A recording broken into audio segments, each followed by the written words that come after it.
America's founding documents represent an explicit effort to create a country of freedom and free will. The Founding Fathers constructed barriers and firewalls designed to permanently end tyranny and the blocking of free will.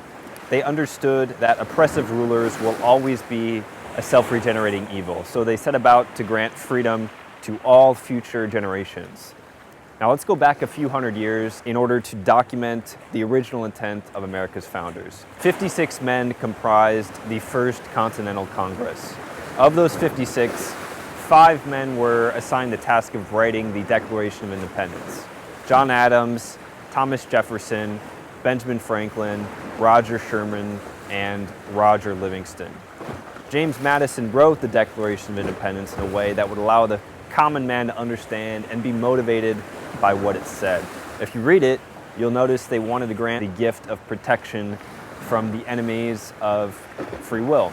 If you study these documents, you'll soon realize that students of American history have been subjected to too many tainted recollections of history, such as Howard Zinn's A People's History of the United States, which are ultimately designed to prevent Americans from having pride in their country's founders and what their country was originally intended to represent. 21st century congressmen have set about to undo everything that Jefferson and the Founding Fathers created. The most obvious example has to do with the First Amendment, written by James Madison, who had been a witness to the Crown's attack upon men and women who spoke the truth and dared to expose the fraud and embezzlement of men like William Cosby, who was a British governor appointed by the king.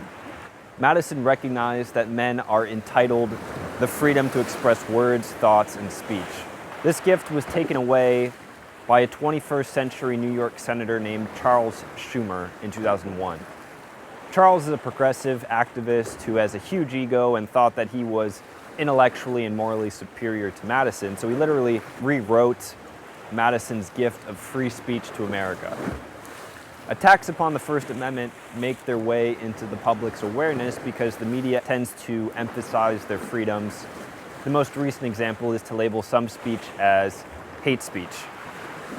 Madison never would have carved out an exception for hate speech because men in power tend to label all speech that is critical of them or their causes as hateful.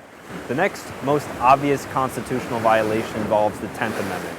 It was intended to ensure that in the future, the American idea would not devolve into another all-powerful and central planning entity. Traditionally, it was ruled that laws affecting matters such as marriage, divorce, and adoption are reserved for the state governments, not the federal government. This was broken in June of 2015 when the U.S. Supreme Court overruled some states' prohibition of gay marriage, saying that it was unconstitutional.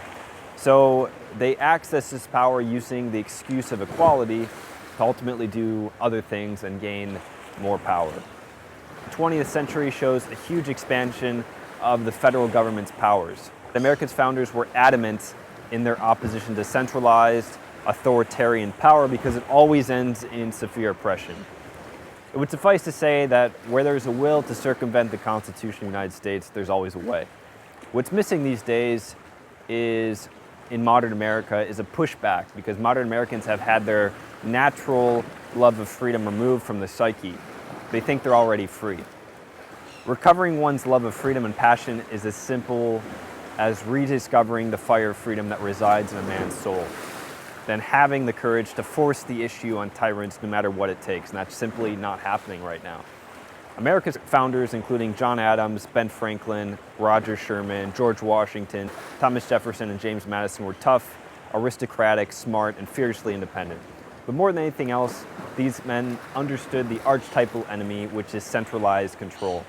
They weren't necessarily anarchists or rebels. They had a strong loyalty to the crown, but they had an equally strong drive to be free from oppression.